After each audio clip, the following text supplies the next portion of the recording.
It's gonna be good. Can you hear me okay? Can you see me okay? All the things. There's your Nearpod in the chat. I want my Dr. Pepper. I'm not gonna be drinking tonight, but I do want Dr. Pepper. I'm trying to not drink as much because I think it's like making my stomach not good. You know what I mean? Oh, fuck. Yeah, and I have a mini fridge in here. It's the mini fridge from my classroom, which is pretty dope. Sorry if you just heard all that like rattling around. I also, using this chair on carpet is like very precarious, but we're here.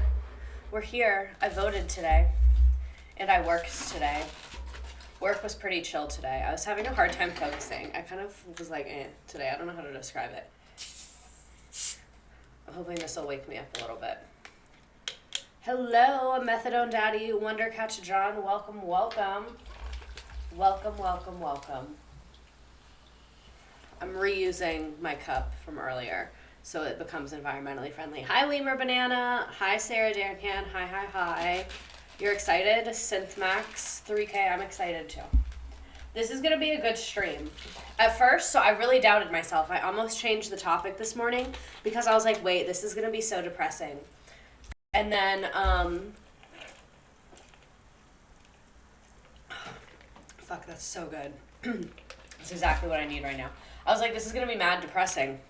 And I was like, it's not going to be funny. You know what I mean? Like, we're here to be funny. And I was like, I just can't make fun of this.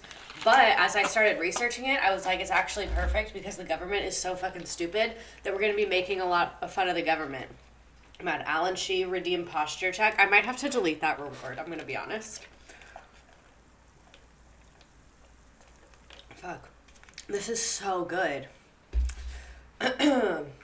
Quarter Life Crisis, hi. Hi, Gab Page.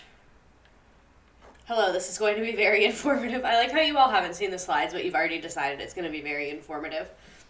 Man, Betty Crocker Homemaker, hi. Gab Page, you paid off your student loans today. Everybody give a round of applause for Gab Page, paid off their student loans. That's a huge accomplishment.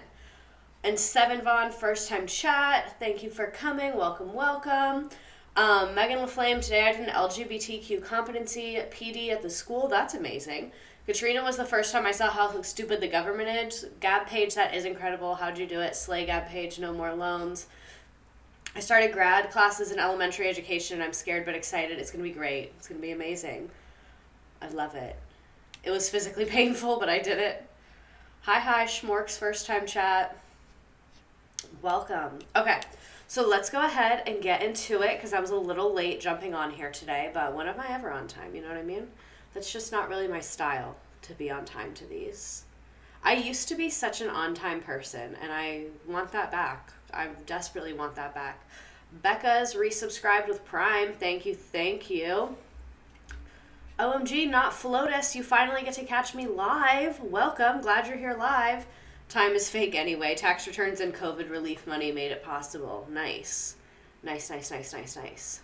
Oh, I'm about to burp because I just like chugged that Dr. Pepper, so apologies. Oh. See? Told you I was going to burp.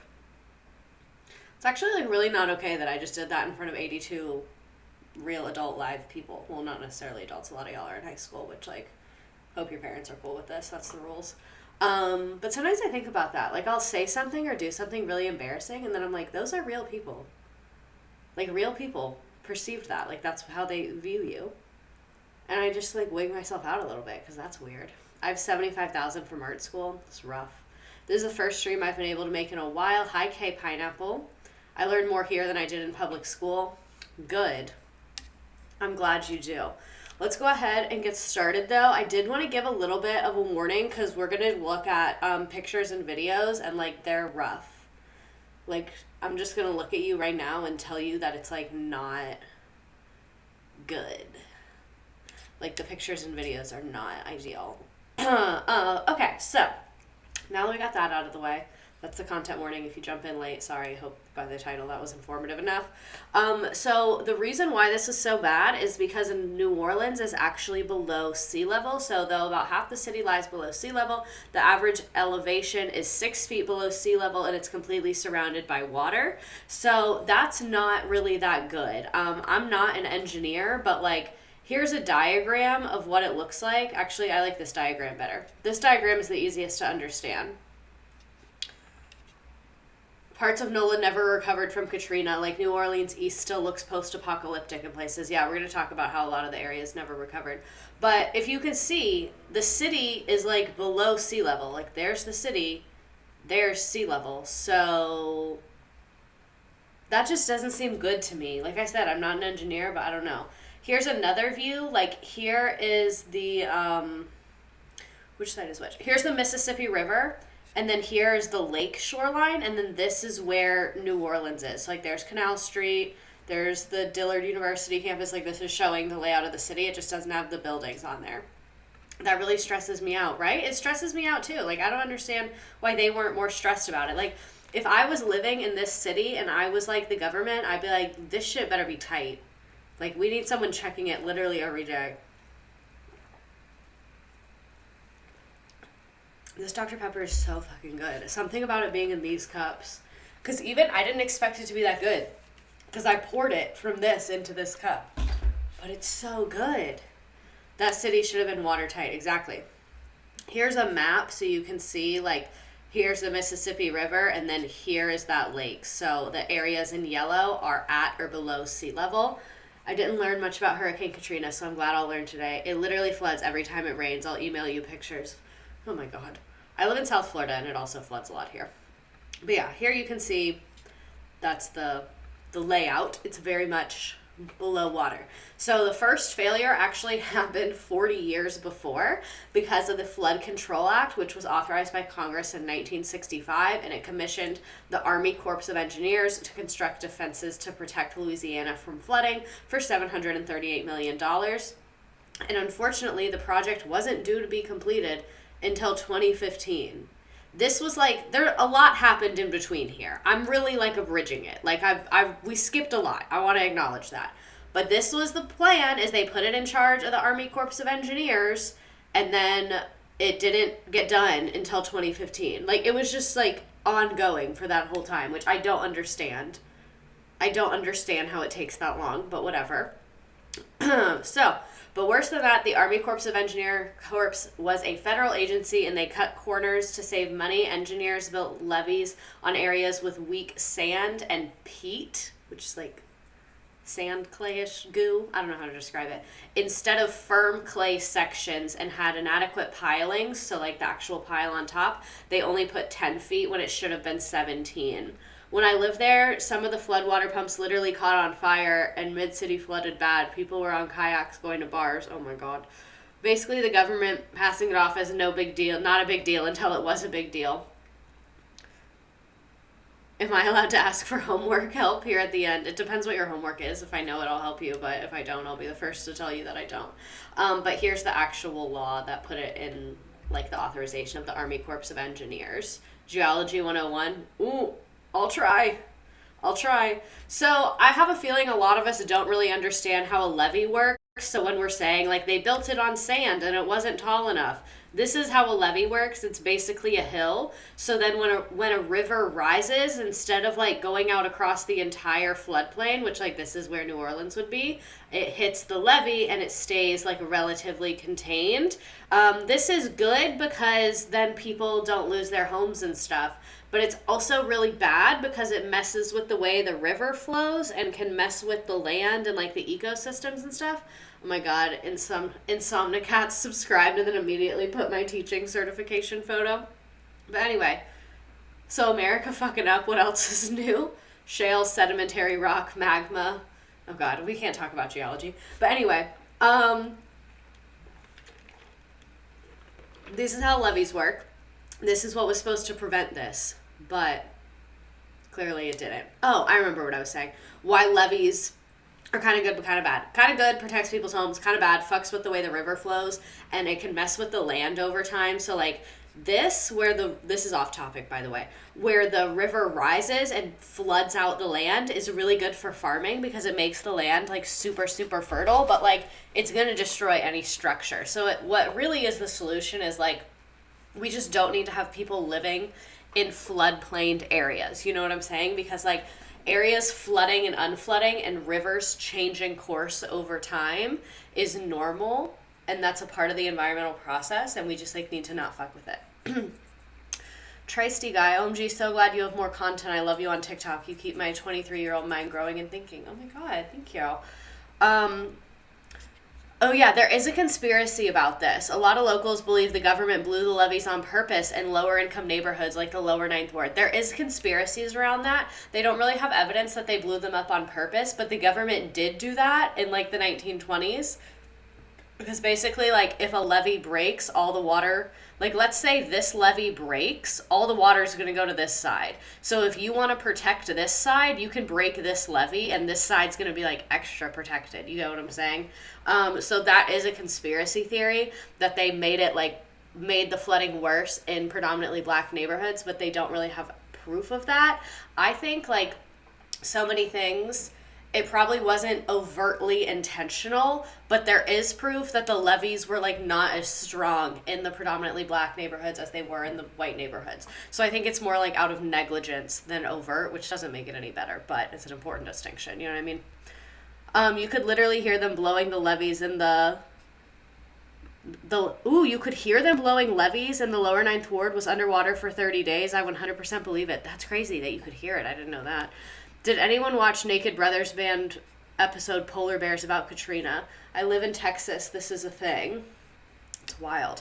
So yeah, the government like really ignored this. The levees were in obvious need of repair for a very long time, but they were just kind of like, it'll be fine, whatever, because they were really falling apart. So now let's talk about the storm developing. Now that you can kind of see like the physical conditions. I have a pimple on my back.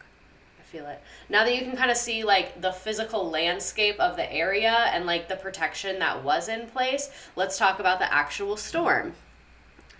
Maybe they didn't purposely blow them up, but I can see them not caring because it was a poor black neighborhood. But now that people are saying that they could hear it, I kind of think they're right, you know, because they would cover that up. I don't know. I need to change my moderation because it's too good. Like it doesn't allow like anything. Okay, so the storm that would later become Hurricane Katrina surfaced on August 23rd, 2005 as a tropical depression over the Bahamas, approximately 350 miles east of Miami. Over the next 2 days, the weather system gathered strength and earning distinction as Tropical Storm Katrina made landfall between Miami and Fort Lauderdale as a Category 1 hurricane. Most people don't know that this happened, but in Miami and Fort Lauderdale, like, Category 1 is pretty much nothing, so I think it was fairly uneventful. In Florida, they will flood certain areas to save others. My college flooded during a hurricane and people were swimming in the water. Are you into true crime? When I think of Katrina, I think of that couple from New Orleans. Oh, I don't know. I don't know what you're talking about, but I am into true crime. I get too caught up in the chat. I had no idea it made landfall before reaching New Orleans. Yeah, I know, right? I read this today, and I had forgotten about it, and I was like, oh, yeah, it did. Okay, anyway. It had winds in the range of 74 to 95 miles an hour. Sustained winds of 70 miles per hour lashed to the Florida Peninsula, and rainfall total 5 inches. Again, that's not that much for us in Florida. August 27th, Katrina strengthened. I don't know why I haven't been talking that much today, because normally I talk a lot all day, but I didn't have that many meetings today, so I've been like silent all day. Anyway, Katrina strengthened to Category 3 with top winds going 115 and virtually covered the entire Gulf of Mexico. So if it's in the entire Gulf of Mexico and I'm New Orleans and I know that I'm like literally underneath sea level with these like very much breaking levees, I'm gonna be like, let's make a plan. Maybe leave, just in case. It'd be better to leave when you didn't need to leave as opposed to not having left when you should have left. That's always my opinion when it comes to hurricanes. Like, a lot of my friends and my boyfriend, they're like, oh, just ride it out. And I'm like, I'm never going to regret leaving. You know what I mean? Like, I'm not going to be stuck with no power and no food being like, oh, so mad I left. No, but the reverse, very much a possibility. Very much a possibility. Very much. Very much so. Okay, so by the following afternoon, Katrina had become one of the most powerful Atlantic storms with winds in excess of 170 miles an hour on the morning of August 29th. So again, 2 full days The storm made a landfall as a Category 4 in Parrish, Louisiana, 45 miles southeast of New Orleans. That's the other thing. A lot of people think it only directly hit New Orleans. No, this fucked up like the whole coast. Someone was DMing me about that on Instagram too. Actually, I kind of want to look at what she said. No, it's going to take me too long to find it. I'm sorry. BR people are kind of trash. I'm one of them. If it's less than Category 3... It was Palcomb's Parish. Oh. That's what it says, right? Category 4 at Plaquemines Parish. Yeah. Sorry, I can't keep up with the chat. People are talking about their hurricanes. Anyway, it continued to course on northeast, crossing Mississippi Sound and making second landfall later this morning near the mouth of Pearl River. A storm surge more than 26 feet. This is in the game. 26 feet. And storm surge is like the tsunami wall. Like, oh, it's not like that, but like the giant flooding that comes through. That's the storm surge. It's like the ocean water that's gonna like ride through your town. So the storm surge is 26 feet high. I've never been in a hurricane with storm surge higher than like 3 or 4 feet. And even that is fucking terrifying. Like... Oh, no, you didn't pronounce it right. Thank you for trying. I pronounce it's hard, especially the New Orleans things where it's all like very French, where I'm like, I've never heard this in my life. The way I would have died if I saw a 26-foot wave coming to me, yeah, for fucking real. So this is the path. You can see, like, this is when I would have started thinking about evacuating, because to me, if it just keeps on, you know, like when we got here, maybe evacuate, maybe just a little thought. Hurricane sounds so scary. I only experienced tornadoes. I haven't experienced a tornado in a very long time. It happened occasionally when I was a kid. Here's the storm surge in Mississippi. That was the maximum storm surge, was 26 feet. You can see that's like literally a house. This says 1,200 lives lost, but a different toll that I found said 1,800. Oh, I see why. This is only the August 23rd to 31st. The toll that I found was 1,800 total, so I think it was people that died later from complications as well. I love tornadoes, LMAO. Not loving tornadoes. So government officials, while Katrina grew, when they could have issued a 72-hour warning to evacuate, because apparently that's what experts recommend, is a 72-hour window to give people to evacuate, which makes sense. You have to coordinate things. Not everyone has a car. You have to figure out where you're going. When you find out, you're probably in the middle of the workday. You need to pack your shit up, get your kids, your family. I get you need at least 72 hours to do it right and get, like, the whole city out. Like, if you told me, babe, if you said, Miss Redacted, you need to evacuate, I'd be on the road in 30 minutes. 30 minutes. I'd be like, okay, my bags are packed. Let's go. Car is full of gas. Radio on. Let's go. Get in. We're going. So they just didn't warn anyone? I mean, like, they did, but just not as soon as they could have. You know what I mean? A tornado killed my Wi-Fi a few weeks ago, and I've never known peace since. Having Wi-Fi issues really will, like, drive you to the brink of insanity. Having Wi-Fi issues is really, like, one of the hardest battles out there to have. So they start doing evacuations. Like we said, that storm started on the 23rd of August, but they didn't really know where it was going. The meteorologists were able to warn that a storm was on its way, but they didn't start doing evacuations until August 28th. This is what gets me. 5 days. 5 days. 5 days. They tell me to evacuate, I'd already be out of town. They waited until the last possible minute because they didn't think it was going to be as bad as it was until it got closer, and they were like, oh, fuck. Yeah, for real. Like, just do it early. Like, it's fine. It's fine. Just do it early. It'll be inconvenient, but it's fine. So before the storm... Oh, wait, I missed a part. That day, National Weather Service predicted that the storm hit most of the Gulf... predicted that after the storm hit, most of the Gulf area will be uninhabitable for weeks, perhaps longer. Imagine seeing that. Can I ask something about where this stream is going? I'm from Louisiana, and there's so much trauma in these streams and the recoveries. So that's why I put a content warning at the beginning, because we are going to look at, like, pictures and videos and stuff like that. But, fuck, I meant to put an agenda on here. Basically, we're going to talk about, like, the what we're talking about right now, kind of like the beginnings, the storm forming, what's happening at the beginning. Then we're going to talk about the lack of government response, and we're going to talk about like the storm. Like we're going to look at a ton of pictures of the flooding, people waiting to be rescued. We're going to talk about some of the rescuing. We're going to talk about how the government flopped. We're going to talk about George Bush. Then we're going to go in depth about the Superdome and what it was like in there. We're going to watch some news footage. And then what's after that? A few like random side note things that are just kind of interesting. And then the game. So just so you know.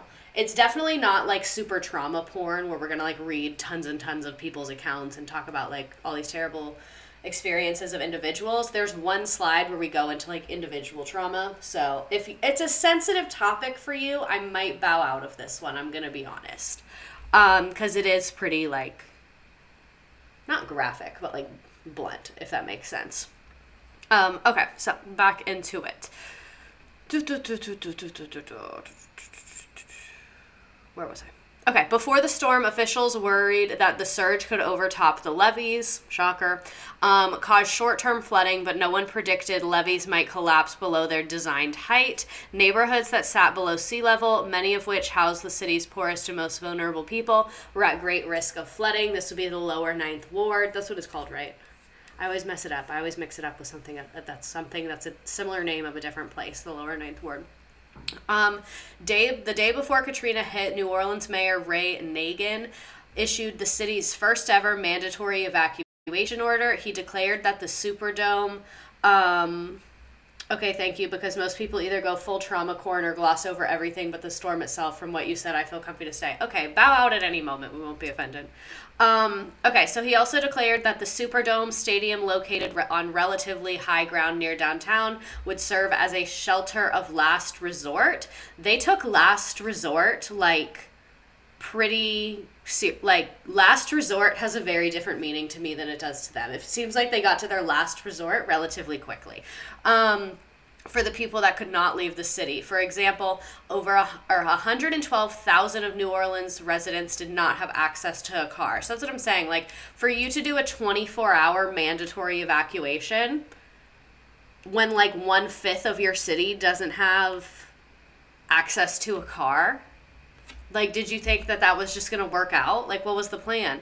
By nightfall, almost 80% of the city's population had evacuated. Some 10,000 sought shelter in the Superdome, while tens of thousands of others chose to wait out the storm at home.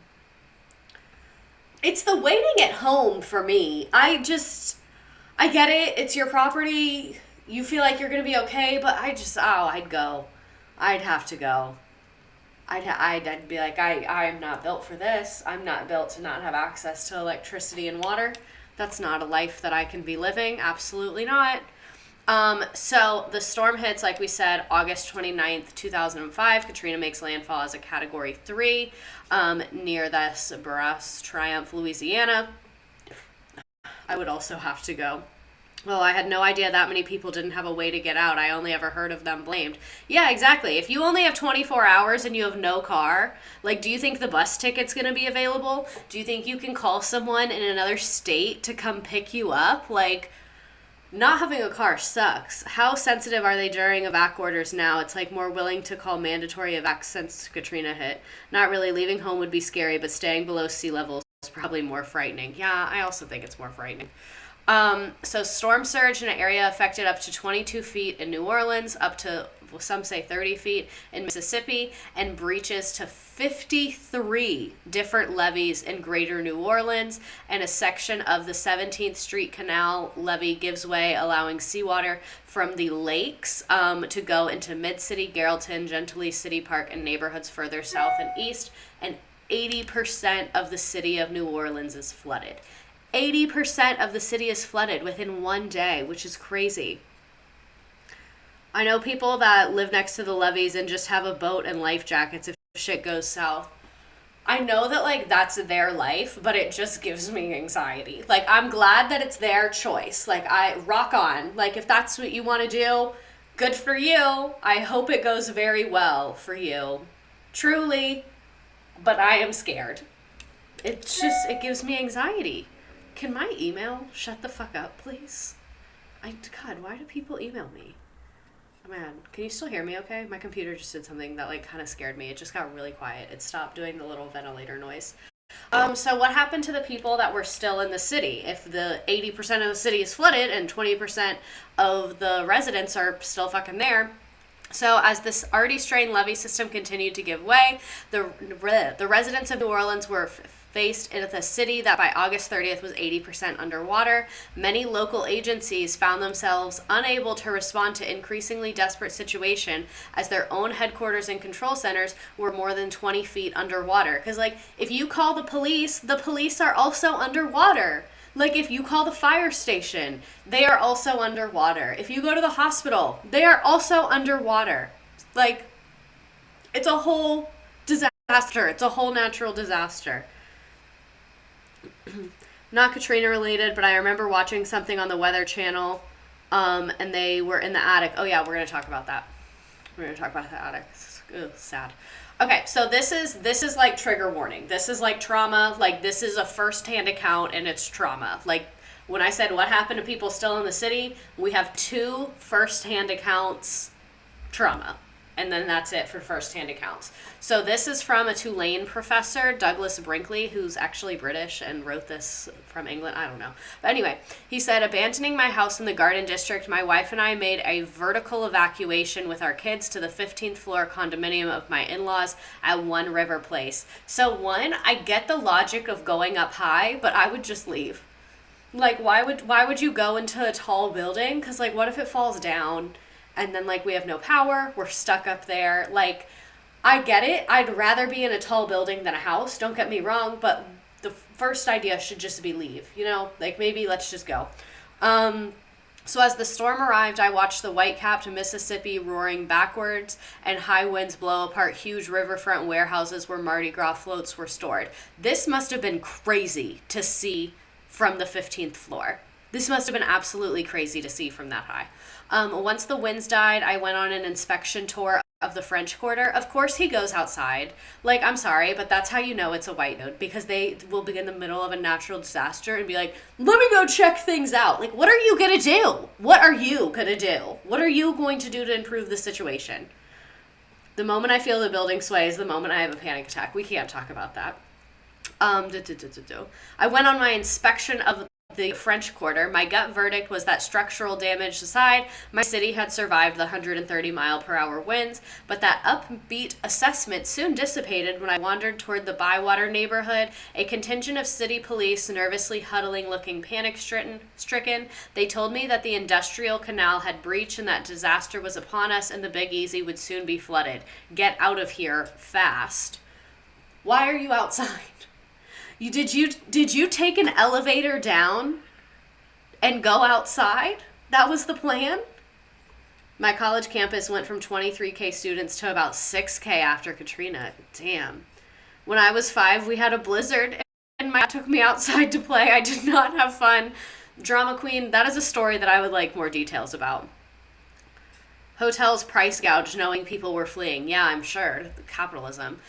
This one's really terrible. So Lucerie Phillips, this was a resident who lived on the second or third floor apartment, described hearing her downstairs neighbors hammering on their ceiling and pleading for help as the water rose and then silence.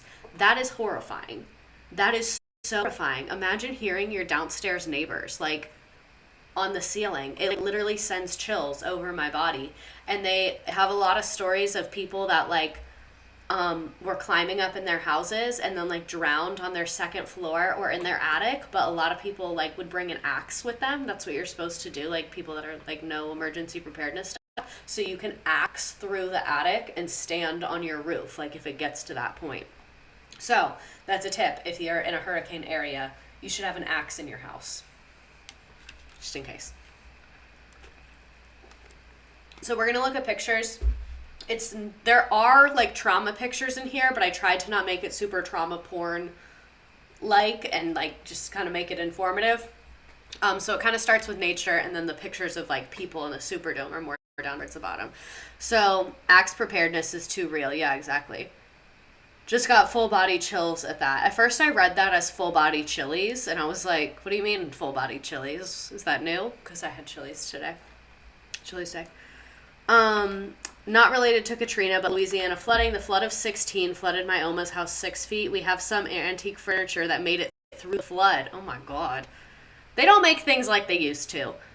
New Orleans and Axes, man. If you know, you know. A friend lived outside the French Quarter for a few years before Hurricane Delta. Her husband and dog drove to Florida. What's normally a 17-hour drive took almost 14. She stayed at work. She's a fellow zookeeper, and the giraffes still needed to eat.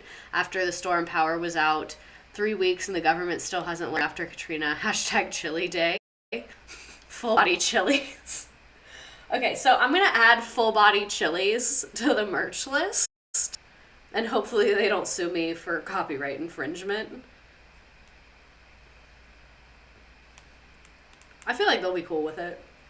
It was white lawn and blizzards weren't common in Nova Scotia. My dad was like, oh fun, a new memory to make, lots of snow, but it was still blizzarding. So I was a small child getting whipped in the face by the snow and wind. I cried and my mom's like, why the fuck would you go outside? Yes, the New Orleans Axeman. He just wanted people to play jazz. I don't know what this is. I guess I don't know. I'm not in the know. Just lie and say it's a different Chili's. I'm glad to contribute to the full body Chili's concept. Okay, so let's look through these pictures because they're pretty insane. You can see how bad the flooding is. Here's a picture of the levees breaking. So you can see like there's the water and it's coming up here and then the levee just breaks. Here's an aerial picture of that happening. You can see the water just flooding in. The New Orleans Axeman. Interesting. Here's another one. You can see like it's huge. Like this levee broke fucking big time.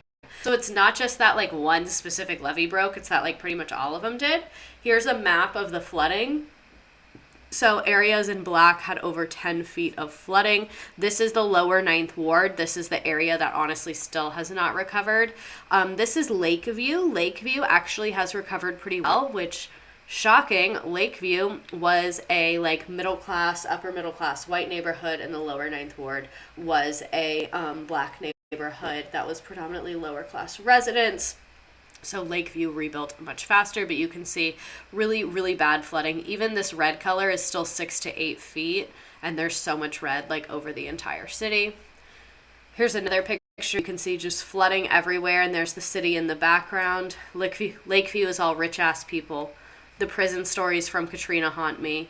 Oh, we're not going to get into that today, but I think I've read some of those, and it's really bad. Because like if you think about how the civilian population is getting treated, prisoners, it's going to be way worse, and the civilian population was treated terribly. So that tells us all we need to know, I think, unless anyone has anything to share about that. Here's New Orleans. I'm assuming this is like downtown. I don't really know the geography. This is really like sussing me out, like these highway ramps just like completely underwater. Like it just, I don't know, the aerial pictures make it clear how big of a disaster it is, and that there's literally like there's no help for miles. Like it's just so desolate. Like it just looks like the city is like gone completely. Like there's nothing for miles. No one's coming to help. Look, there's like smoke here. Here's another picture again, like just the highway ramps is what gets me, because it's not like those are on the ground. Like those are usually pretty high up. And you can see like they have all these ramps and it's still just like all underwater. Here's a picture of the storm from like the weather modeling thing or whatever.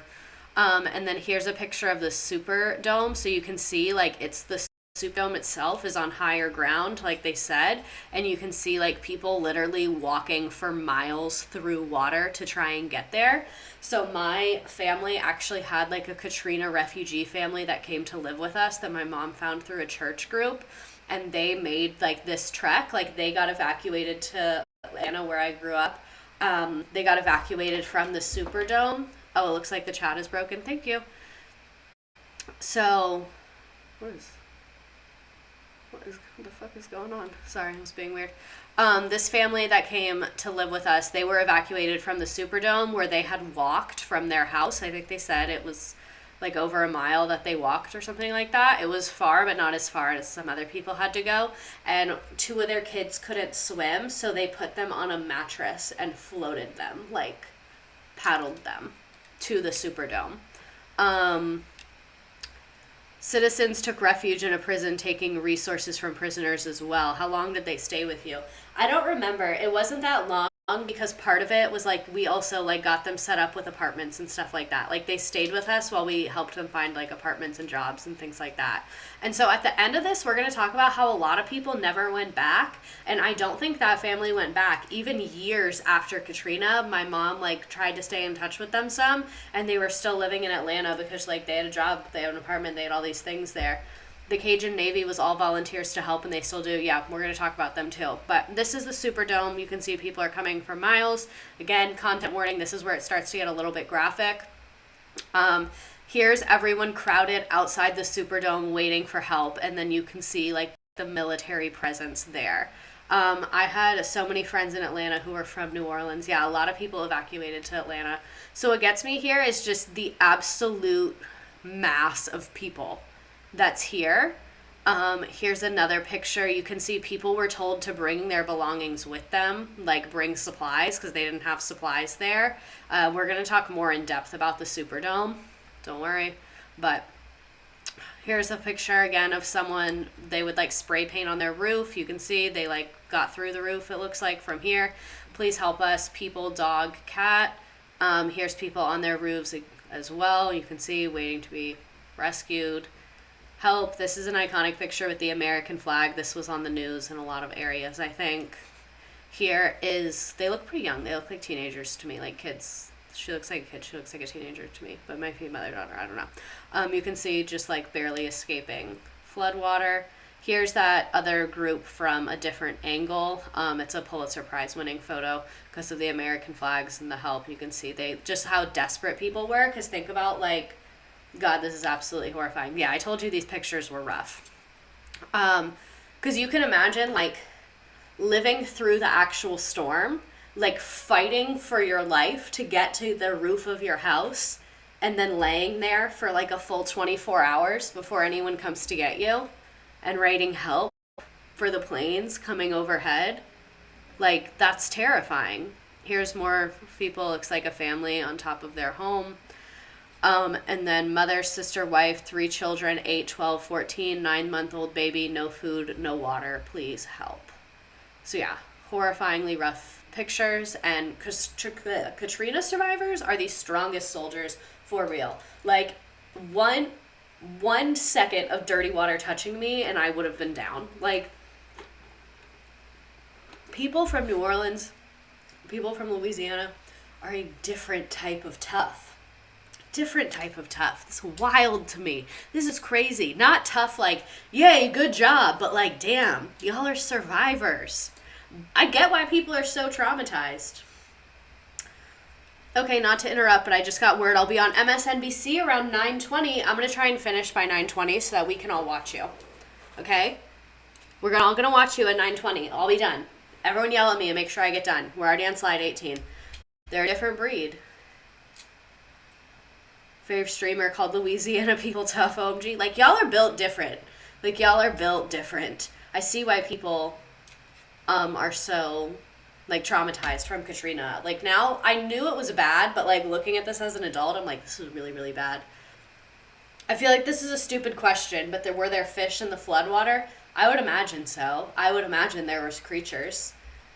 I would imagine there's creatures. So we're going to talk now about the emergency response and a timeline of events, and then we're going to circle back to the Superdome.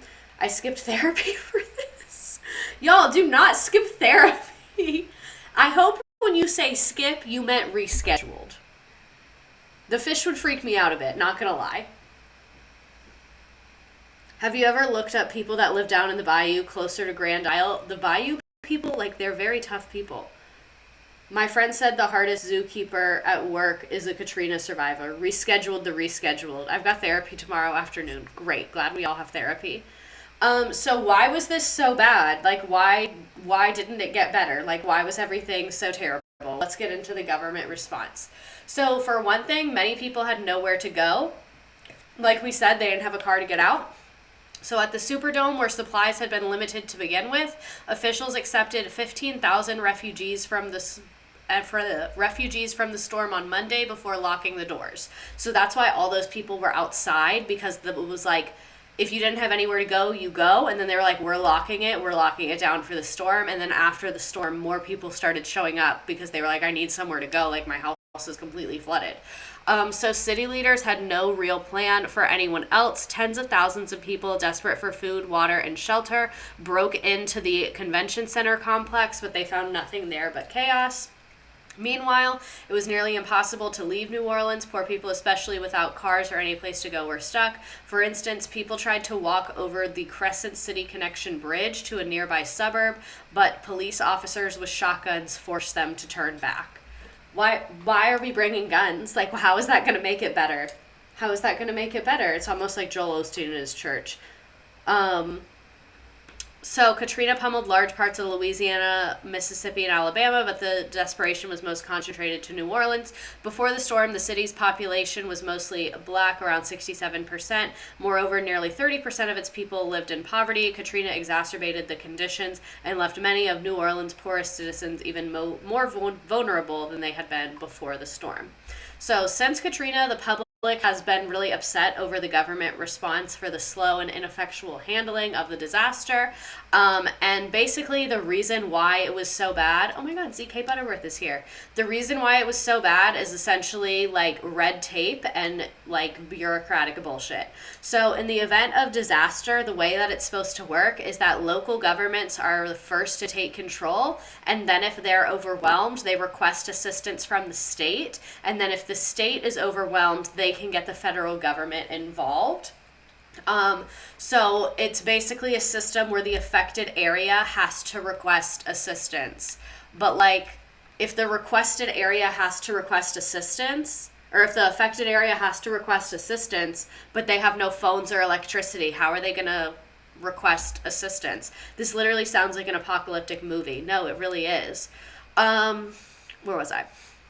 Okay, so, however, in events on the scale of Katrina, panic sets in and officials exaggerated the impacts of their districts and request more resources than they need, then request to filter through many departments to gain approval and potentially get blocked at each stage. So it's riddled with bureaucracy. But Katrina required immediate attention and a push of resources from the top. So like the reason they have this system is basically so that people don't over request resources. But with something as bad as Katrina, you just need to act as quickly as possible. Like you can't go through the proper channels. I get if it's like a fire, you can go through the proper channels to like deal with the aftermath. But people are like sitting there waiting. They need help.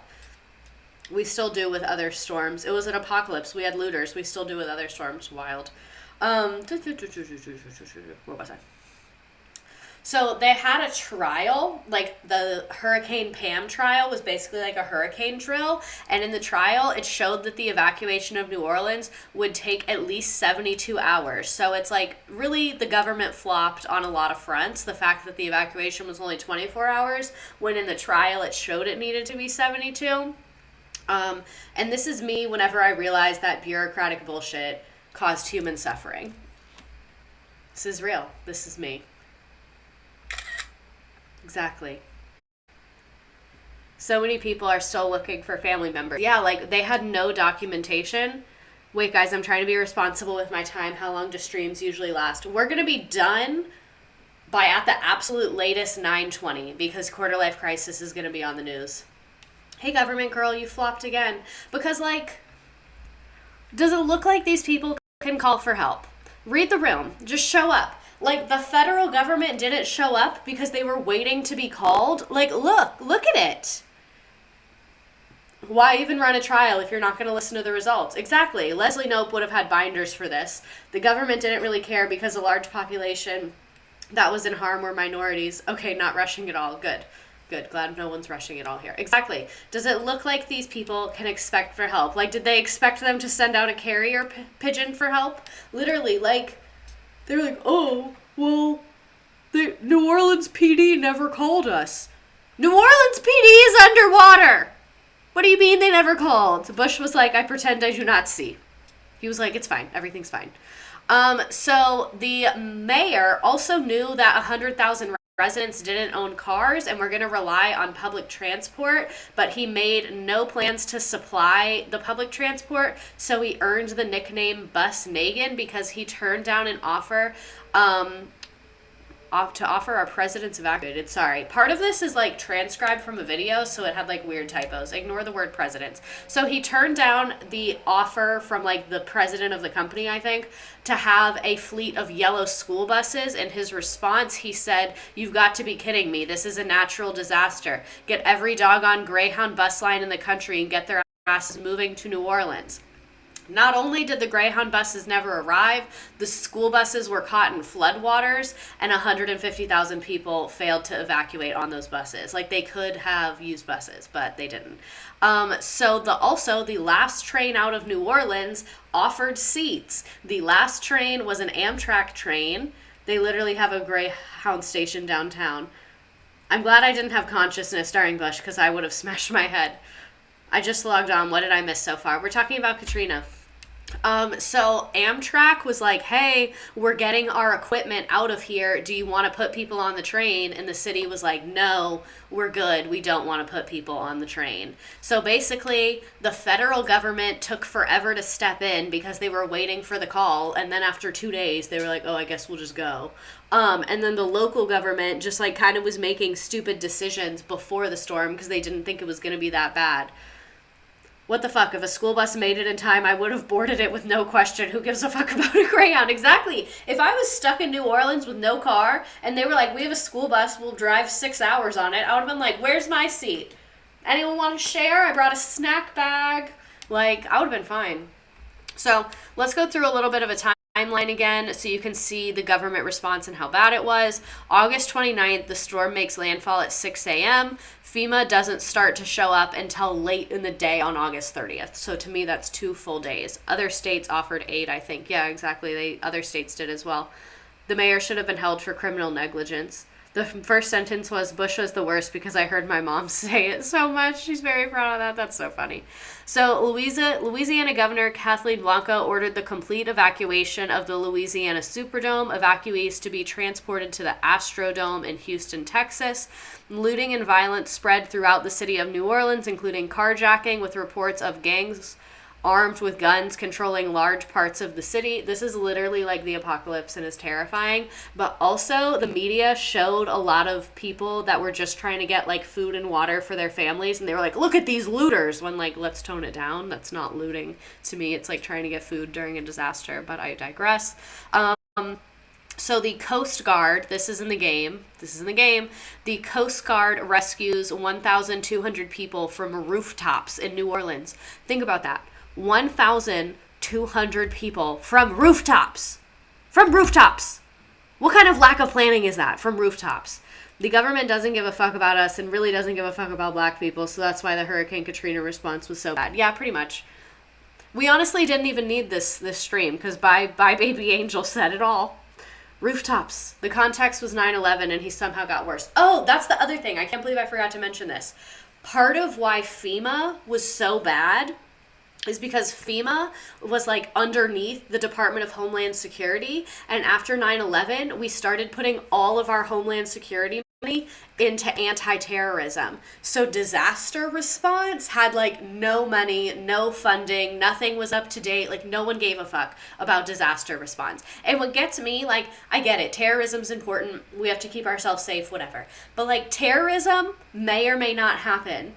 Weather is definitely going to happen. You know what I'm saying? Like one of those we are sure is going to happen. So if I was going to prioritize, I would go with the one that happens every year. You know what I'm saying? I heard about that in Kentucky. I hope you stay safe. Wait, what? Yeah. My whole middle school had 1,200 people. There's super bad flooding in my state right now. Eastern Kentucky is like underwater. Eastern Kentucky does have really bad flooding. I'm from Kentucky too. My town has been sending buses full of supplies over there. Oh my God. What's Homeland Security supposed to be responsible for? I think like FEMA, disaster relief, the airport, anti-terrorism, all that. National defense, yeah. What do y'all think would have happened if we hadn't poured all that money into Homeland Security? Hurricane Michael was handled horribly as well. Like, it was like pulling teeth to get help. I'm okay, and my family is because I live in central Kentucky, but some areas are really, really struggling. Yeah, it's really bad in Kentucky right now. So, Coast Guard, again, Coast Guard is important. It's in the game.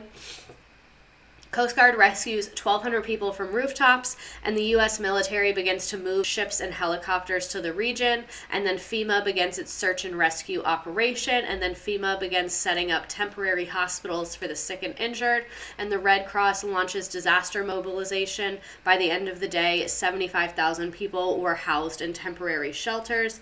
Oh, I teach this in my English class, Rose Bridget, nice. Also, the police were like continuously shooting at people. I feel like I put that in the wrong spot. I did put this meme in the wrong spot. Damn it. Okay, so FEMA showing up to a natural disaster. My question is, why wasn't FEMA there before? Because we knew the hurricane was going to hit. So why did it take like almost a full 48 hours? Aren't there people still living in the FEMA stuff? Yeah, I think so. So why did it take FEMA like a full 48 hours to pull up to the disaster? Why? Also, the media, like I said, was referring to a lot of people as looters because they were taking food and water to save their families. There were people that were looting. Stealing food is different than looting. I feel like the media never picks up on that nuance. Stealing food is not looting. It's just not. You can disagree with me, but in my opinion, it's just not. Okay, I did put the meme in the wrong spot, sorry. So, August 31st, they're trying to regain control of the city because, like we said, the city was completely in chaos. There was tons of looting going on. There were armed gangs controlling certain parts of the city. So New Orleans' 1,500-member police force was ordered to abandon search and rescue missions and turn their attention toward controlling the widespread looting. So it took 2 days after the storm for the police to abandon their mission of search and rescue and move on just to stopping looting. Also, the hydrate, thank you. The media loves to call black people in desperation to live looters. Bruno Mars has a line in Billionaire that said, I'd probably visit where Katrina hit, darn sure do a lot more than FEMA did, and I say period to that. Keeping your family safe and fed, the government. So yeah, that's where my meme is supposed to be. I put the meme in the wrong spot. No one. The police towards people trying to survive a natural disaster. Police suffering miserably. The U.S. government with the monkey emojis. Oh, why did my nose get so stuffy out of nowhere? Okay, so like I said, they're trying to regain control of the city. Public health emergency is declared for the entire Gulf Coast, including New Orleans. And then President Bush returns from Texas holiday and flies over New Orleans disaster en route back to Washington, D.C. He couldn't even be bothered to stop. He couldn't even stop for a couple minutes. Why were the police shooting at hurricane survivors? Is that Winona Ryder in Stranger Things? I don't know, was it? No, I don't think so. No, it's not. Avery the Witch, thanks for the follow. Weird AC Studio, thanks for the follow. Okay, so, sorry. Lost my place. So President George Bush is flying back. This is also when gas prices reach record high because of the disruption in oil supplies. And then September 1st is when additional resources arrive, where the National Guard troops and then Vice President Dick Cheney arrive as well. Motherfucker went on a holiday in Texas while people were dying. Face palms at Bush's incompetence. So this is George Bush flying over New Orleans on his way back from vacation. This is how I look when I spill something and I'm waiting for people to notice. That's the face I make when something really bad happened and I'm just waiting for people to notice because I don't want to say it out loud. And to be fair, he was already on holiday and then this happened, and then when he was coming back, he flew over it. Ted Cruz core, it's giving sightseeing. Me as a kid before. Just tell my mom I have to throw up. That's funny. Also, instead of a class photo, I'm trying to make more thumbnails, so I'm like randomly screenshotting funny things in the chat. Y'all are really gonna appreciate the next meme. I was gonna say Ted Cruz. Coming back from vacay, here's the president on Air Force One looking down on the people flooded in New Orleans. He pulled a Ted Cruz. He pulled a Ted Cruz. He pulled a Ted Cruz. That is unfortunately what happened. He did pull a Ted Cruz. Do you guys like the meme? I do. This is too good. Thank you. I was really proud of it. Had to get Canva involved. Is he smiling? So Ted Cruz is pulling a bush, actually. Doing some sightseeing. Wanderlust. That's what the caption should have been. Instead of coming back from vacay, I should have put it as Wanderlust. It's giving Trump throwing the paper towels and saying, have fun. He really had his work phone go straight to voicemail. Oh my god. Graphic design is their passion. Graphic design is my passion, okay? Him and his $1 million jet, the people down below struggling. When did NOLA become Venice? He was like, oh my god, I love what you've done with the plays. I've been saying America needed a Venice. Is this for me? Did you do it as a surprise? Okay. George Bush seeing the damage that Hurricane Katrina caused for the first time. Bush, aw, she passed away. Jay-Z has a song about this called Minority Report, and he writes about Bush jetting by. God, y'all are hilarious. Okay, so then on September 2nd, 5 days later, actually, is that 5? I think so. Because the hurricane hit on August 30th. So August 30th, August 31st, September 1st, September 2nd. Oh no, I think it hit on the 29th. It hit on the 29th, right? I'm going to go back. It hit on the 29th, I think. Look at me, not having my shit together. Yeah, it hit on the 29th, so I'm right. It is 5 days later. 5 whole days without food being there. Because I put in the game, it's in the game, and the answer is 5. So yeah, 5 whole days without food showing up. So food and medical supplies began arriving September 2nd. So yes, I was correct. 5 days. 5 days. 5 days. And we wonder why 1,800 people died. 5 days? 5 days. Honestly, Instacart would have been faster. Me ordering Instacart from another city would have been faster. A full work week. I answer emails faster than this, and I'm terrible at my job. Should she suffer? Clap if you think she should suffer. A full work week. A full work week. They took their time. Writing an AP essay right now is not the vibe.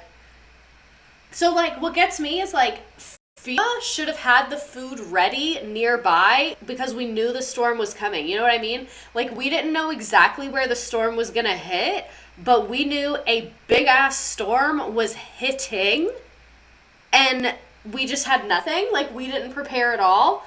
They said, y'all got fish, and Amazon standard delivery would have been faster. Literally. Like, I'm trying not to be an Amazon stan, but, like, Amazon has better service. Instacart drivers are better than the U.S. government. Fully. So then President Bush takes another aerial tour and stops in Biloxi, Louis Armstrong New Orleans International Airport. Food and water began arriving in New Orleans for the many survivors who've been without for 5 days. Oh, look at it being right there. Those UPS drivers be zooming. They had no planning before. They would have had it on lock. Exactly. You know who would have had this situation on lock? Kris Jenner. If Kris Jenner had been the mayor of New Orleans, or the governor of Louisiana, or the president of the United States, or the head of FEMA, if Kris Jenner had been in any of those positions, things would have been so much better. They would have been organized, there would have been a plan, like it would have been acceptable. Kris Jenner would have stopped Katrina before it even formed. Kris Jenner could run the earth. She absolutely would have. So Kris Jenner posted a TikTok where she like acted like she was running for president, and she was like, you got Kris. And I was literally heartbroken because I was so excited. Like, I know she's a rich person and eat the rich and all of that, but she's just competent. Like, I just want a competent president. And you know, like, she has not always been a rich person. She used to be a flight attendant. She's been working class before. I feel like we could do a lot worse. We could do so much worse. Honestly, would trust her with my life. Like, you're not going to tell me that Kris Jenner is a better choice than almost any of those old decrepit losers that we have right now? Kris Jenner 2024. College nation leaders could have fixed this. She's competent and doesn't flaunt it, and I like that. Exactly. She's humble. If Kris Jenner told me to swim into the Marianas Trench, I would. I'm surprised they didn't turn this into a survival reality show in our late stage capitalism. No. Hearing rumblings about Liz Cheney vying for the Democratic 2024 nomination. If I was old enough, I'd run against her, because what the fuck? What the fuck is that? Okay, so anyway, so they start bringing food 5 days later, and the U.S. Army Corps of Engineers began their operation to repair the levees and repair existing pumps and bring in additional pumps, and estimate it could take 40 days to drain the city of water. 40 days. 40 days. Is that an acceptable turnaround time? I don't think it is. And then September 3rd, 2005, utility teams began a massive operation to restore power, a Walmart parking lot for president. If really, like, okay, so, like, for the record, I'm joking. Haha, joking, very funny. But in a not joking way, what would we think if I ran for Congress in 2026? Like, as a joke, but also I wouldn't be joking. You know what I mean? Like, it would be a joke. Like, it would be a bit, but, like, I'd do a good job. You know? Like, I would want to win. You know what I'm saying? I would move to Florida and vote for you, waiting for you to start that cult, bestie. Like, do it 100%. I don't know. So, oh my God. So, I was hanging out. My boyfriend's friend was having, like, a little kickback party thing at his house, and me and my boyfriend were, like, in the hot tub, and we were, like, our faces were super close, and we were, like, talking, and his friend was like, hey, newlyweds, and was making fun of us for, like, being all over each other, and he thought we were, like, talking like that, but we were literally, I was telling him, I was like, so if I ran for Congress, this would be my campaign strategy, and, like, I was having a full in-depth conversation with him about it, and his friend thought I was like, when we get home, you can, like, I don't know, I was like, no, we're literally talking about congressional districts. That's Leslie Note pillow talk. Exactly. The power went out for like an hour or two last night in my neighborhood, and I was unhappy about it. Imagine being without power for 5 days. I couldn't be without power for 45 minutes. I feel like you're the type of person we need in politics, dead ass. I'm not wearing a suit, though. That's where I draw the line. Wait, did you and your boyfriend get engaged? No, his friend just called us newlyweds as a joke. We're not engaged. We are not engaged. I do have a lot of rings on, but none of them are engagement rings. Not engaged. I lost power for 2 weeks after Hurricane Bonnie. God, y'all have really been through it. I've lived a very easy life. Anyway, September 3rd, 2005, utility teams began massive operation to restore power. 3,600 paratroopers from the 82nd Airborne Division arrived in New Orleans, and a call for utility companies throughout the U.S. began work to restore power to more than 1 million Gulf Coast customers. I can remember watching the news or reports of 30 to 50 teams going up from Wisconsin to help. So, lots of people from everywhere, and me seeing that it took 5 days for food and water to start arriving. 5 days. 100% of divorces are caused by marriage. Oh my God. OMG, Wisconsin slay. Wisconsin's a helpful people. Okay, so that's the government response. There's more of a timeline of like the power restoration. In some areas it took like months, I think. Terrible. Other things that I didn't go super in depth on just because it's hard to go in depth on lack of action. But basically, they didn't keep track of anybody. Like, as people were evacuating, they didn't keep track of where they were going, who was who. No one had their phones with them. So people lost contact with their family members and never were able to get in touch with them again. Like, people that didn't have access to phone, didn't have access to internet. Like, if you and your family showed up and got evacuated to different places and you didn't have phones and you just got there, like, how are you going to get in touch with each other again if you don't know where your other family member is and the government didn't keep track of any of it? So it's not like there's someone that you can call and ask these questions to. Oh God, I read ahead. Wow. Okay, so One time, the power at my aunt's and Nan's house went out because a power line caught on fire. Just central West Virginia. Thanks, Jesus. Okay, so that's kind of the stuff we didn't get into as much, but let's talk about what it was like inside the Superdome. This part also is kind of graphic, also is kind of rough, just fair warning. So residents who evacuated to the Superdome were warned to bring their own supplies. Sydney Moorjohn, thanks for resubscribing. So one, they had some supplies there and then quickly realized that they didn't have enough. So they're like, if you're coming, bring water, bring food, bring your own shit. Which, like, could we be giving a lower level of service? I'm sorry. Customer service is very important to me, and this is just not how you treat people. This is just not how you run an event. I'm sorry. You don't tell people to bring their own. No, you don't do that. You don't do that. Like I said, Kris Jenner would never let this happen.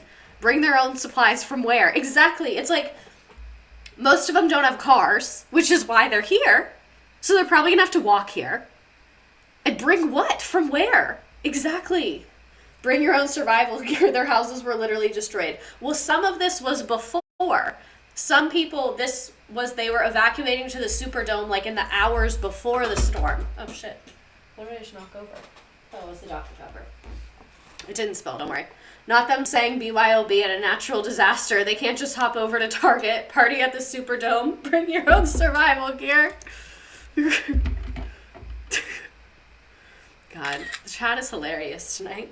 Okay, so by August 30th, so again, the day after the storm, with no air conditioning, temperatures inside the dome had reached the 90s. The punctured dome at once allowed humidity in and trapped it in there. There were like holes in the ceiling from the storm.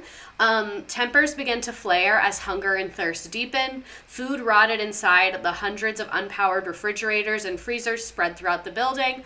Blood and feces covered the walls of the facility. According to many, the smell inside the stadium was revolting due to the breakdown of the plumbing system, which included all toilets and urinals in the building, forcing people to urinate and defecate in other areas such as garbage cans and sinks. And some people even chose to wear medical masks to ease the smell. What was the dome for originally? It was a sports complex.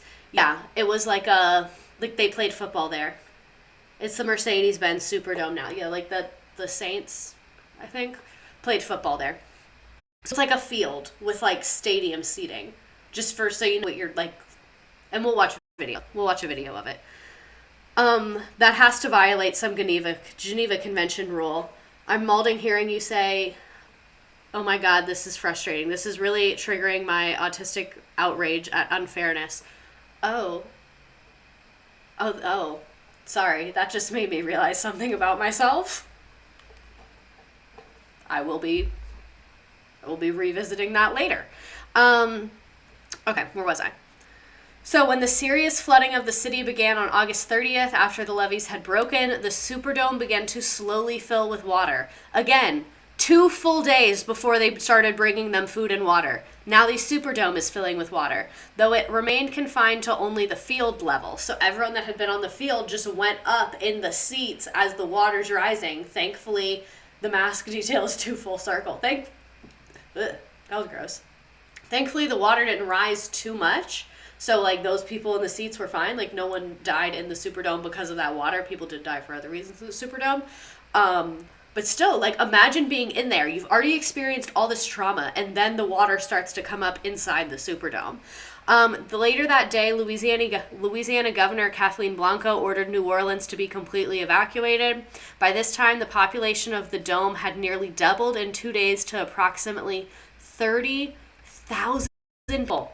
30,000 people inside here. No food, no water, no electricity. There's families. This is horrifying. This is literally like some post-apocalyptic shit. I want to give everyone a hug and kick Bush in the balls. No, literally. And then on August 31st, it was announced that Superdome evacuees would be moved to the Astrodome in Houston. With no power or clean water supplies, sanitary conditions within the Superdome had rapidly deteriorated, and evacuees began to break into luxury suites. Shut the fuck up. It's a natural disaster. What do you mean break in? You mean fight for their lives and try to find food? You mean try to find food. Breaking into vending machines and offices to look for food and other like, No, you're just using your resources. How many people does the Superdome hold at max capacity? That's a good question. Can someone look that up? Because I'm afraid if I just like Google it, it's going to have the current one, not the one back then. Why were the suites not already open? Exactly. Like, why'd they have to break into the vending machine? If I worked there, I would have broken the glass on that vending machine like 40 minutes in. Of course, they had to shit on locked up as the rest of the building was in complete crisis. Oh my god, they're starving. Give me a break. I doubt the food was going to last anyway. Exactly. So at midnight that same day, a private helicopter arrived to evacuate some members of the National Guard and their families. Why is the National Guard leaving? It seems like things are getting worse, so why are you leaving? Because I thought your whole thing is that you stay. I thought that was like you guys' whole thing, is that you are in the crisis with us. So why is your private helicopter coming to scoop you? Broke into. I just put my arm in there and snatched stuff. What happened to guarding the nation? World's greatest military, my ass. World's most expensive military, but by no means the greatest. Not doing much guarding, now are they? So on September 2nd, 475 buses were sent by FEMA to pick up evacuees from the Dome and the Convention Center, where more than 20,000 people had been living in similarly poor conditions. So there were 30,000 in the Superdome and 20,000 who had broken into sought shelter in a public building in the convention center. 25,000 evacuees were taken to the Astrodome in Houston, while the other 25,000 were taken to San Antonio and Dallas. The refugees were given 3 meals and snacks daily, along with hygiene supplies, and were allowed to use locker rooms to shower. The Astrodome started to fill up, so authorities began to transfer people nearby to the Reliant Arena, Reliant Center, and George R. Brown Convention Center in downtown Houston in the following days. The last large group from the Superdome was evacuated on September 3rd. And on September 7th, oh wait, let me catch up with the chat. It's huge. It can fit like 75K, I think, utilizing public resources. Where was I? Did the rest of the country know what was going on in the Superdome? I don't think people knew right away, but within a couple days they did. I want to look at the Astrodome during Katrina. Let's see what this looks like. Okay, so this is the Astrodome, how they had people. You can see, like, it's like rows, but it still seems pretty terrible. Yeah, that's rough. Not good. How are they getting the buses and stuff? I honestly don't know. I couldn't tell you. I think they started to pump out water of, like, a couple key spots, I guess. I was too young to be aware, but Katrina at the same time, Harvey smacked Houston a few years ago. I remember many refugees were sent to Dallas. Yeah, it's wild how they just be bopping people around. And then on September 7th, speculation arose that the Superdome was now in such poor condition that it would have to be demolished. But they didn't demolish it. They fixed it, and they do sports there now. So it's still there. So this is a video. It's kind of graphic. We're probably not going to watch the whole thing because it's 7 minutes, but we're going to watch it. We're going to stop it, talk about it, all that stuff. No, I want to play it.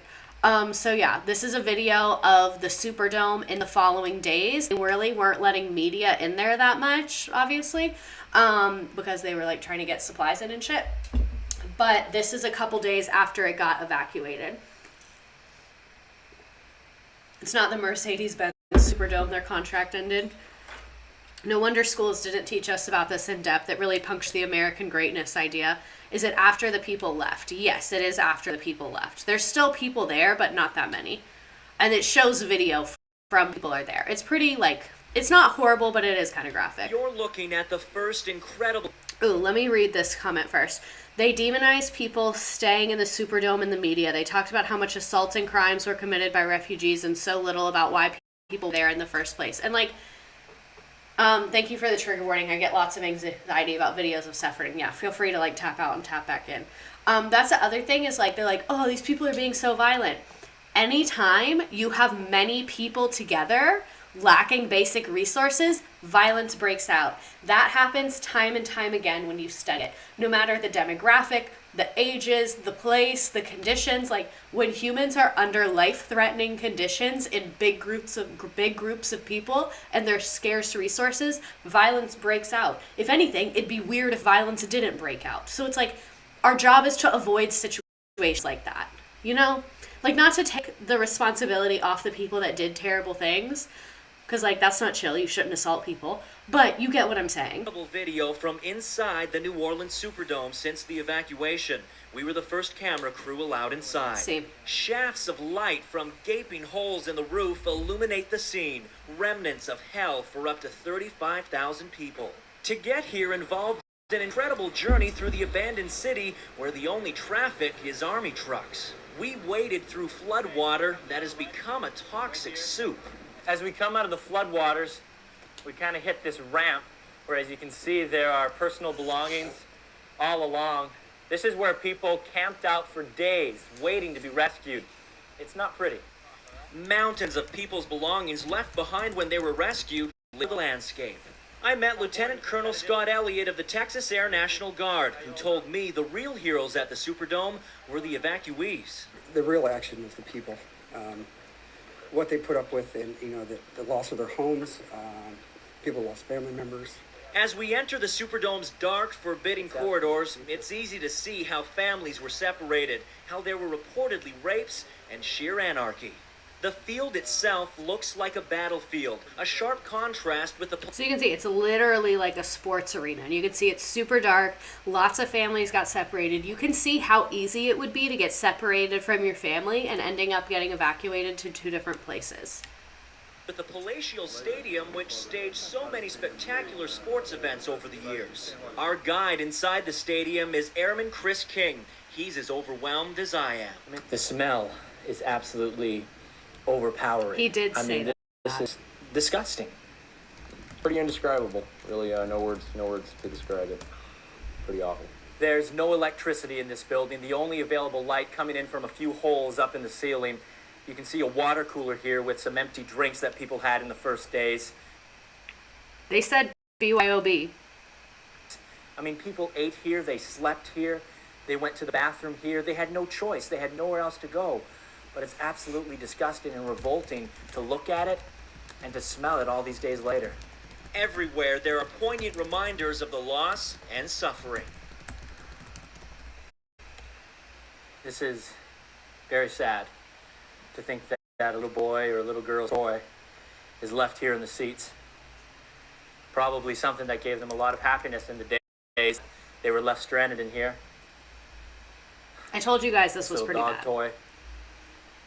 When they had the opportunity to leave, they probably just went out as quickly as they could. Exactly. So that's the thing, is like, people didn't know when they were going to get evacuated. There was no phones. There was no communication. Inside of the Superdome, there was no, like, authority command happening. So people are like, there's a bus here right now. They're like, okay, we're getting on the fucking bus right now. So, like, it was just complete chaos. So I want to, like, pause a bit. 1, because that video is really horrific and I want to give us a break before we get back into it. And 2, because I want to talk about did anyone die in the Superdome? I think so. I think a couple people did. So the family that lived with my family during this time, they had been at the Superdome, and they had been calling my mom from like a payphone somewhere. This was like a while after, like, it was a while after the first evacuations, because they were in their house. I don't remember the exact details, but like, they were in their house, and then a day later they went to the Superdome. They were outside for a while, they were there, and then they were supposed to get on a bus to Atlanta, and then like everything was just chaotic, and she was like, now they're saying they don't have the bus tickets when they said they did. And so my mom ended up, this is also early in the stages of the internet, so communication was even more limited. So my mom ended up buying bus tickets for them, and then they went on a Greyhound to Atlanta, and my mom picked them up. And I remember when they got to our house, like, just the energy was mad weird. Also, hydrate, thanks, Queen Karma. The energy was mad weird, and I didn't understand it. And I remember, like, everyone making a big deal out of the shower, because the house I grew up in had, like, a lot of bathrooms for some reason. And they were like, oh my God, I need to take a shower right now. And I just remember being a kid, and my mom was like, I bet you're really glad to get that hot shower. And I just remember not really understanding. I was like, damn, really, like, what's going on? Like, why is everyone so, like, ugh, right now? I was like, oh, they just, like, came. Because as a kid, I thought, like, oh, there was a hurricane. They probably were in their house without power for like a little bit, and then they took a bus here. Like, I didn't realize that this was the situation for days on end. And so, yeah, I remember them staying at our house. How old were you? I was in second grade. So I don't remember it that well. And, like, a lot of our neighbors did the same thing. Like, there were families all in my neighborhood. Like, I had it, my friend down the street, across the street, like, next door, we all had, when I say it, like, it was a church group that they all joined. Like, they didn't go to the church, but someone in the neighborhood went to the church and invited them, so they all joined the group to help. And then the church group, like, helps the people find, like, jobs and apartments and stuff. Yeah, I think I was, like, 7. Okay, we're gonna go back to the video now. I'd be desperate to wash myself. Yeah, because she said, she was like, oh, we had, like, baby wipes and stuff that they gave us, but, like, I need to take, like, a hot shower. And I remember, like, she was in the shower for such a long time. It's very sad to look at all this here. It's unbelievable to think that little baby had to call this home. I feel like this there Inside Edition is kind of trauma-born. And then you've got a baby carriage in the middle of all of this filth. Literally 10 seconds ago, some electricity, some power finally came here into the Superdome. So you'd say it's like a week later, electricity's starting to come back. And it just illustrates even more clearly the unbelievable condition people were living in. We're going into the men's room. Oh my God. Oh, I want to read this comment before we get to this gross conditions. If you described this situation to me as a teenager, I was very ignorant, and then asked me what country it happened, I would have guessed a third world country, never in America. No wonder this wasn't taught in schools. Like, it's horrific, and I'm ashamed and embarrassed my country's leaders. What's new? LOL. Handlings of the situation. First time chat. Welcome, welcome. I want to sob. I work with babies and just got off work. I'm sorry. I did trigger warn you guys. Yeah, respectfully, this guy spun the narrative and it works. I'm not liking the way this guy is framing everything. Someone with more compassion should have done this news. Sorry if that comment doesn't make sense, but I hope it does. Yeah, I get what you're saying. Absolutely, Insomnicots, this is so disgusting. Yeah, very much not good. Oh, guys, and this very, this like, oh my God. This is a representation of what I was saying, of, like, the media coverage of this was not good. Oh, I can't stay in here, guys. I cannot stay in here. This is the most revolting smell I've ever taken in my life. Think about how bad a restroom smells on a game day with so many people. Think about that with no plumbing for days on end. Think about that.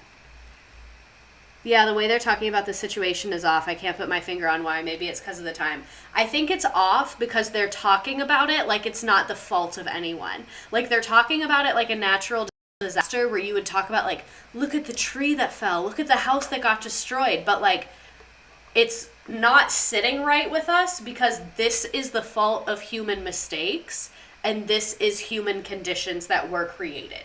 You know what I'm saying? Like, they're talking about it as if we have no control over it and as if it's like we're all victims, there's no one to blame, when that's not the case. I think that's why a lot of us are kind of like not driving this dude. Shock probably plays a lot into it. Yeah, think about, he's probably also shook right now. To the field itself, water squishing underneath my feet. It was a surreal sight. There's probably an inch, 2 inches of water pretty evenly spread throughout this field. Unbelievable. Piles of garbage. Yeah, Inside Edition is tabloidy, bottles. but they were the first cameras in here, and every other video I could find did not have as Garbage. much footage that, like, really showed the conditions, you know? Blankets. So, sorry. Open food packages. I don't think anyone ever imagined something like this could happen. That's what it said, like, something like this could We're at the happen. 20-yard line in the Superdome. Like, The 20-yard line in the Superdome, and look at it. the light is what gets me, like, this, smell like, light coming down. Is nauseating.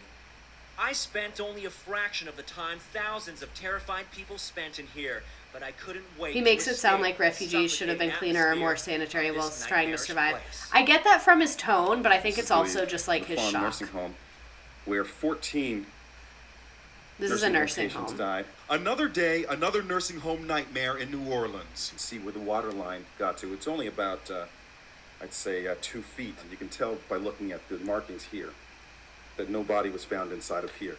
This is the name of the search team, CA8. It The was searched markings on is what September gets 9th. me. Like, so this is the best we can They do. found Like, 0 bodies in this This is our system right here. nursing station. A handwritten morgue sign. I just wonder what the people who stayed there would think watching this. I wonder Mud-stained that too. pews in the chapel. Beds and wheelchairs everywhere. There are reports that the patients who were left behind were brought upstairs, so I'm just going to hazard a guess that we will see some numbers indicating a body count upstairs. I simply cannot imagine surviving this either. Here you can tell. So this is what gets me. Like this is the country we live in, where we label dead bodies with spray paint and an arrow. Do we see that? Dead body, one dead body. DB, dead body. That's the best we can do. This is how we do things.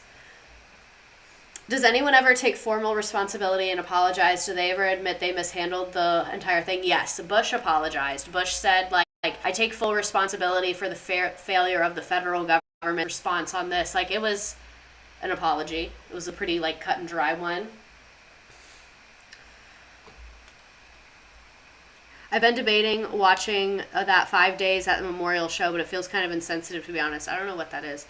This man is a little more sensitive to the situation. He explains and warns the audience what they're seeing. Yeah, but he's also, the place he's at is a little less wild, you know? I was wondering about people who were not able-bodied. Yeah, it's like, God, so depressing. The nursing homes, it was really, really bad. So in the wake of the storm's devastating effects, local, state, and federal governments were criticized for their slow and inadequate response, as well as for the levee failures. And official forms of different branches of government were quick to direct the blame at each other. We wanted soldiers, helicopters, food, and water. Denise Bottcher, press secretary for the governor, Kathleen, said to the New York Times they wanted to negotiate an organizational chart. This feels correct. I feel like that checks out. Oh, it was a book.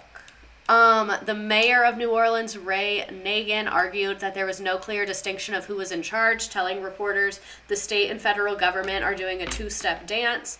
And President George Bush had originally praised the director of FEMA, Michael Brown, but as criticism mounted, Brown was forced to resign, and the New Orleans Police Department superintendent, Louisiana Governor Blanco, declined to seek re-election.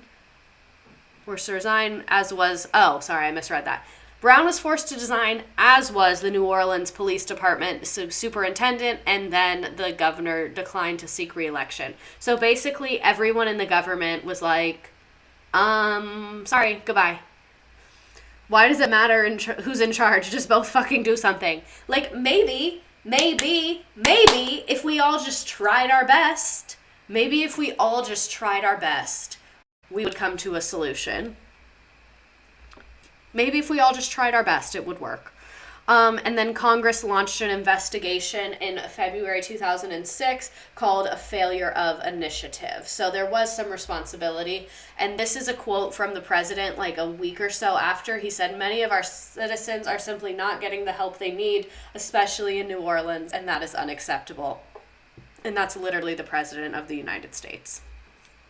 Maybe who would be in charge in this scenario would have worked out well in advance of any situation actually happening. You mean to tell me that you didn't have a power to pick up the phone and demand help as a mayor? You know your city and you're supposed to care. The government, Spider-Man pointing finger meme, literally. And Bush praised Brown. Heck of a job, Brownie. Yeah, I saw that video. Horrifying. So, moving on into more of like... Flying over New Orleans is so unacceptable, George, literally. Moving on to like the aftermath, a government report on evacuees pointed out that African American residents were less likely to return to their home than white residents. 54% of African American evacuees returned, compared with 82% of white evacuees. I think this could also have to do with home ownership as well. You're going to be a lot more likely to come back if you own that home as opposed to if you're a renter, and income inequality. They're not getting the help they need from you, George. And even though billions of dollars was paid out to victims, residents in non-white areas were paid less than those by living in mostly white communities, according to a 2010 Amnesty International report. So they actually got in trouble over this, and it went to the court system, because basically, like, the way the law was written is the disaster money they got was based on how much their house was worth. So houses in black neighborhoods were worth less than houses in white neighborhoods. So black residents got less money to repair their homes. But it doesn't matter where your house is. It costs the same to put a roof on your house. It doesn't matter what neighborhood you live in.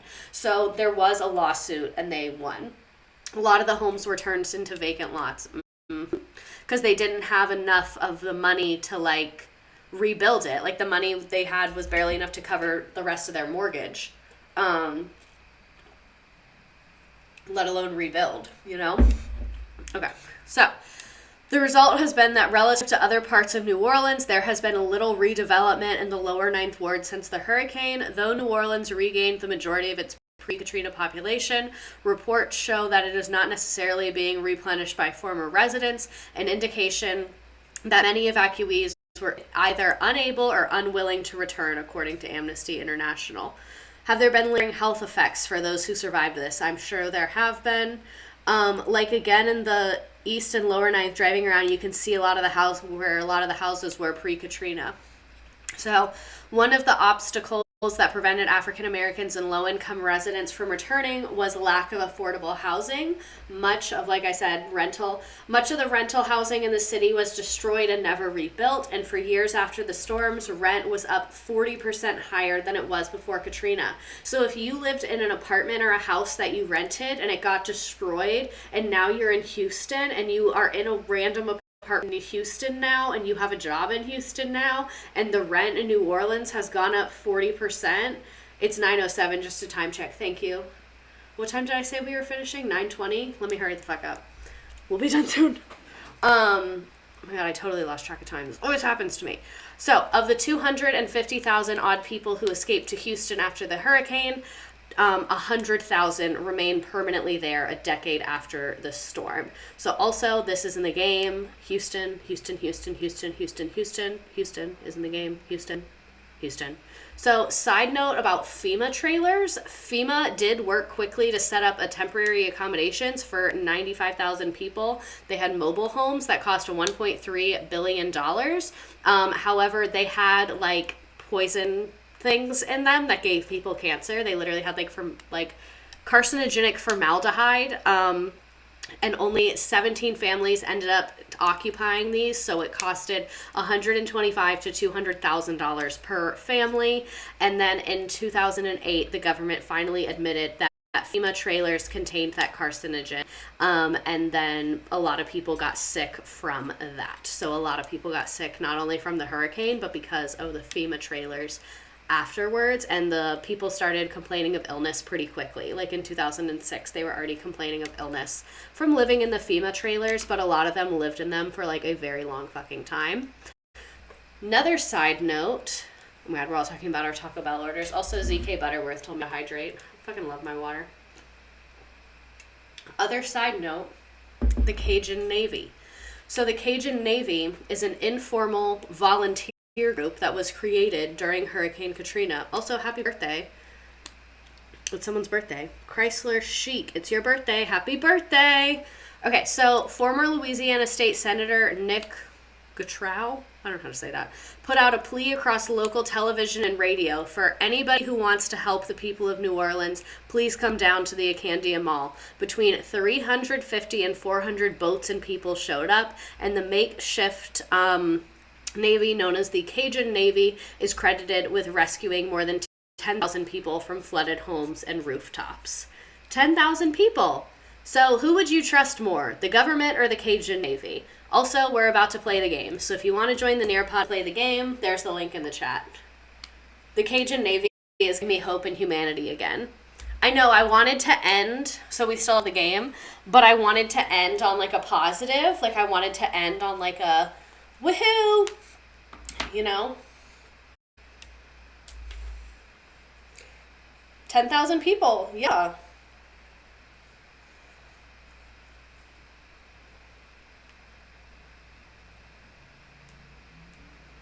Can we watch MSNBC live on the computer? Can we do that?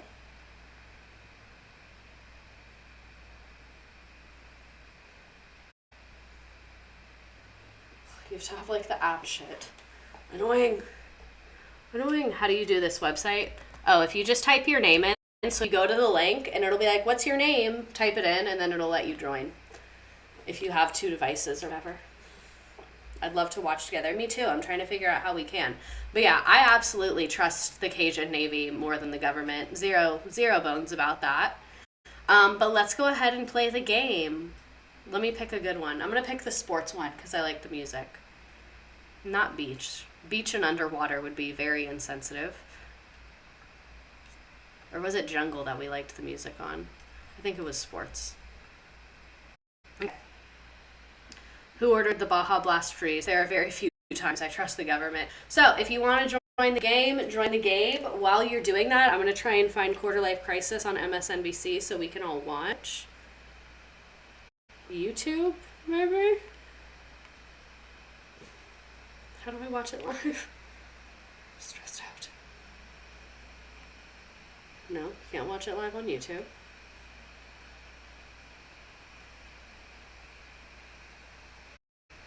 Do y'all remember Beyonce's reference to Katrina in the Lemonade video?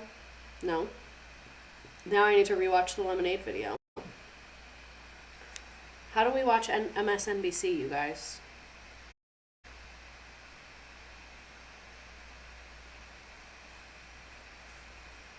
You have to have like a cable thing. Or Peacock. God, there's too many apps. Also, my head itches. I don't think we can watch it. I don't have a way to watch it.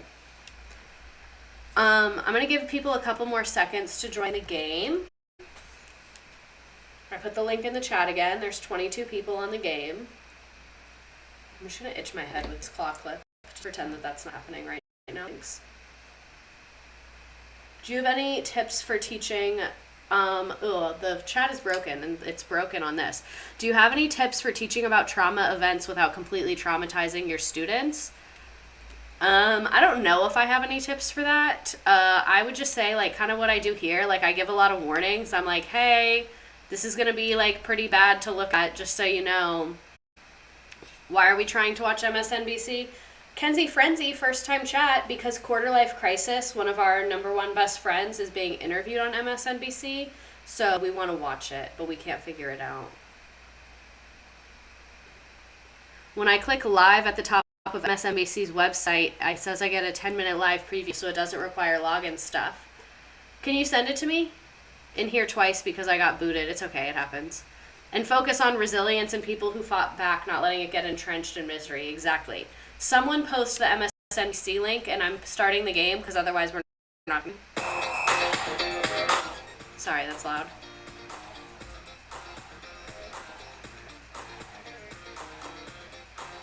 My apartment comes with free cables. This is my first time in months using it.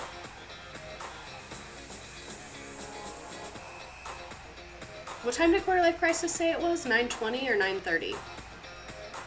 I think it was 9:20.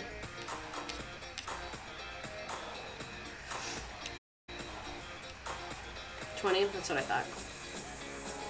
Okay. Thank you, Lemur Banana.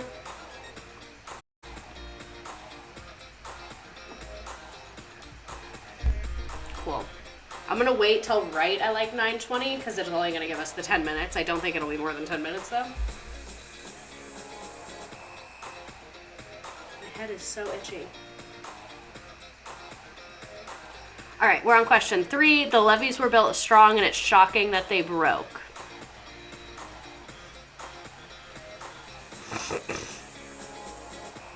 Sorry, I sniffled. It's kind of gross. I should not have had that Dr. Pepper. I'm not going to sleep tonight. I love that for me. A storm surge more than blank feet high.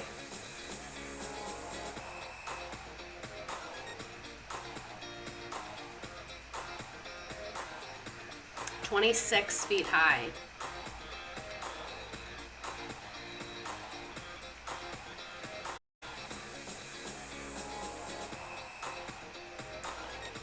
Not me having my daily Dr. Pepper Zero earlier for that same reason. I don't like the zero one.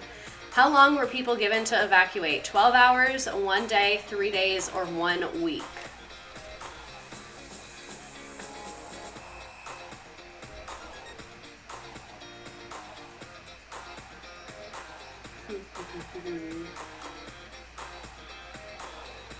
Where did the residents go if they couldn't evacuate?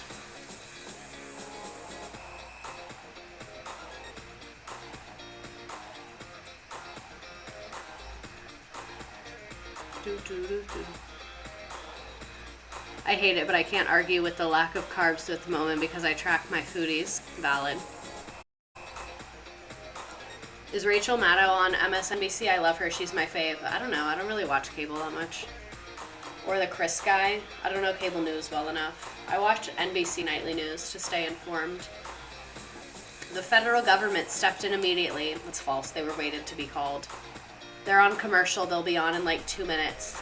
We're barely going to finish this game. We're cutting it close, y'all. Thank you, Rach Coach. Blank rescued 1,200 people from rooftops.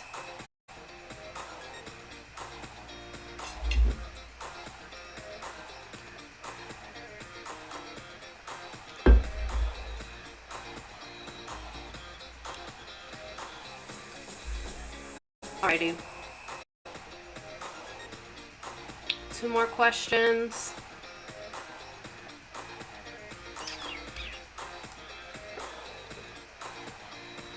How long did it take for police to abandon search and rescue and turn their attention towards controlling widespread looting?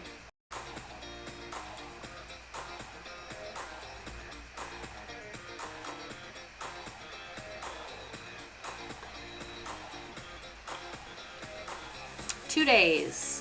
And then the last question, and then we're watching Quarter Life Crisis, and I hope we're not too late.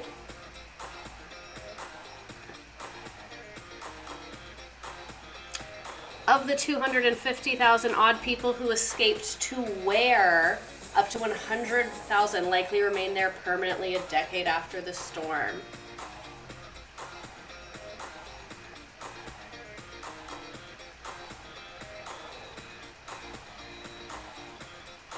Y'all are quick with it. All right, nice job, Elliot, Prickly Pear, Caroline,